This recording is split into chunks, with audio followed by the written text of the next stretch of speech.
The Sodder house glows warmly on Christmas Eve, adorned with festive lights against a backdrop of softly falling snow. Silhouettes dance behind the curtains, hinting at the joyous celebration unfolding within. The gentle snowfall blankets the yard, creating a serene, picturesque scene that belies the tragedy to come. A palpable sense of warmth and familial joy emanates from the house, casting long shadows that hint at an impending darkness.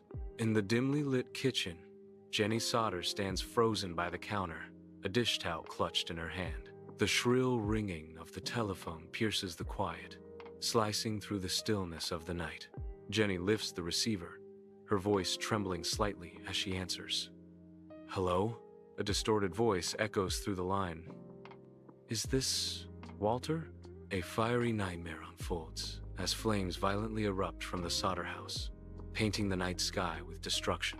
The inferno rapidly consumes the structure, turning the family home into a blazing pyre. Driven by desperation, George and Jenny frantically fight against the raging flames, their faces etched with terror. Their children are trapped within the burning house, their fate hanging precariously in the balance as the fire roars. In the dead of night, George struggles desperately to start his coal trucks, hoping to use them as makeshift ladders. The engines sputter and fail, the silence amplifying George's growing dread. Frustration contorts his face as each attempt ends in failure, the unyielding machines mocking his efforts. Panic begins to set in, a cold wave washing over him as the gravity of the situation becomes clear. George is overcome with the sinking realization of his predicament. Outside the Sodder house, darkness prevails as George frantically sweeps the perimeter, his silhouette a stark contrast against the dimly lit windows. The usual spot for the ladder is bare, the empty space amplifying George's growing dread. Desperation floods his features as he presses on, his eyes darting wildly, trying to penetrate the night's veil. Each shadow seems to mock him, deepening his fear as the silence of the night presses in. The house looms behind him, a silent witness to his mounting terror and desperate search. Inside the Sodder house, Jenny's frantic energy fills the room as she struggles with the rotary dial phone. Her fingers fumble, a desperate attempt to connect with the outside world, her face etched with growing fear. She presses the receiver to her ear, listening intently, but only chilling silence answers her call. The dead phone line becomes a stark realization. They are isolated, utterly cut off from help. Under the cold, gray light of dawn, the Sodder house is reduced to smoldering ashes. Fire trucks arrive, their flashing lights cutting through the gloom, but their efforts are futile against the devastation. Long shadows stretch across the scene, painting a portrait of utter despair. Charred remains of furniture lie scattered, ghostly reminders of a life violently interrupted. Personal belongings, now unrecognizable, are strewn amidst the wreckage, whispering tales of lost memories. The air hangs heavy with the acrid scent of smoke, a grim testament to the family home that once stood. Days later, yellow caution tape frames the skeletal remains of the Sodder house, a grim testament to unimaginable loss. The fire marshal, his face etched with professional detachment, tacks an official notice onto a scarred tree. From across the street, George Sodder's face is a study in anguish, his eyes reflecting a storm of disbelief and simmering rage.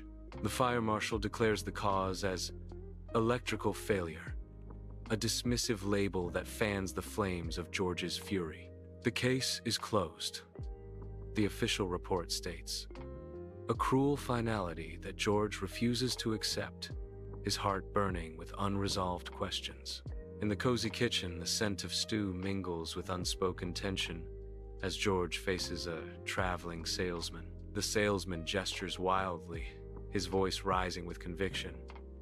Mussolini is a great man. He brings order. George's stern face hardens, his reply sharp and cutting. Order through tyranny. He's a dictator, plain and simple. A chilling edge enters the salesman's voice, the air growing heavy with menace. He points a finger, delivering a dark prophecy. Your house will burn, and your children will pay for your tongue. Under a somber night sky, the Sodder house is consumed by flames, painting the darkness with an eerie glow. In the distance, two figures stand as silent observers, their forms silhouetted against the raging inferno.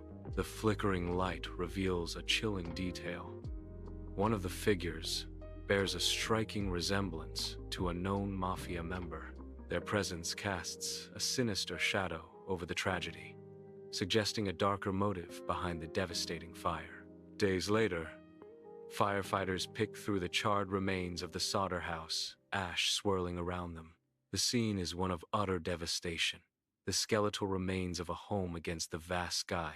An unsettling silence hangs in the air, broken only by the crunch of boots on ash. No bodies, no bones, no teeth. The absence of any remains deepens the mystery and heightens the palpable sense of unease. Sunlight floods the kitchen, highlighting the stark contrast of grief etched on Jenny's face. Her hands are clenched, knuckles white, a silent testament to her inner turmoil. A look of disbelief clouds her eyes, yet a deep resolve hardens her features. The kitchen is still, but Jenny is anything but, radiating an energy of defiance. Her voice cuts through the silence, filled with a mother's unwavering conviction. God doesn't vanish 5 kids without a trace, Jenny declares, her words echoing in the sunlit room. Sunlight floods the classic American diner, chrome gleaming and the aroma of coffee and bacon hanging heavy in the air. The waitress, her eyes reflecting years of hard work, leans against the counter, lost in thought. Her voice, tinged with nostalgia, breaks the silence. I remember them kids clear as day. 5 of them looked just like those Sodder children in the papers, she recalls, a shadow of unease crossing her face. They were with a couple, speaking Italian to each other, had a car with Florida plates. Dim light reveals the worn furniture in the Sodder house, casting long shadows over a tense silence. Mr. and Mrs. Sodder sit frozen at their kitchen table, an envelope resting between them like a ticking clock. With trembling hands, Mrs. Sodder opens the envelope, revealing a photograph of a young girl with an uncanny resemblance to their missing son, Louis. Their eyes widen in disbelief as they read the chilling message scrawled on the back. Louis Sodder.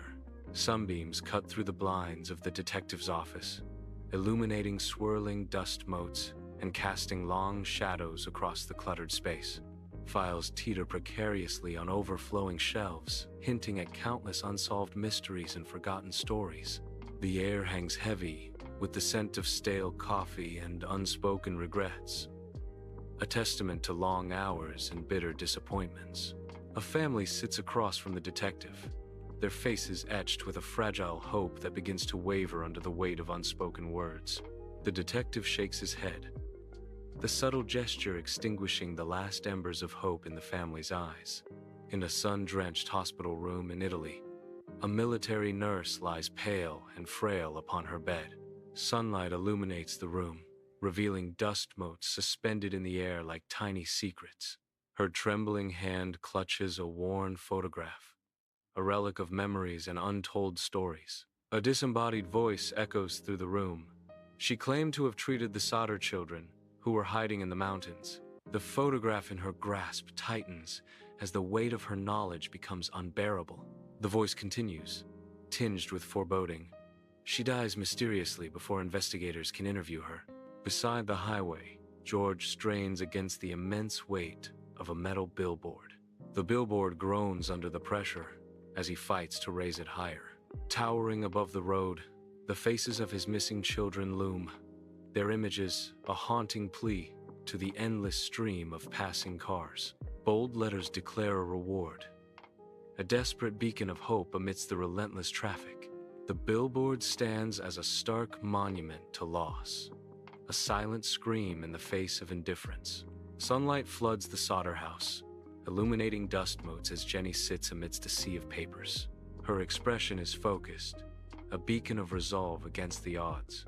Each letter is addressed to a different law enforcement agency, meticulously prepared with unwavering determination. Her pen dances across the page, chasing every lead, no matter how small, in her relentless pursuit of justice. The sunlight streams through the window, a silent witness to her tireless efforts. Inside the bustling FBI office, a group of agents gathers, their expressions reflecting a shared unease.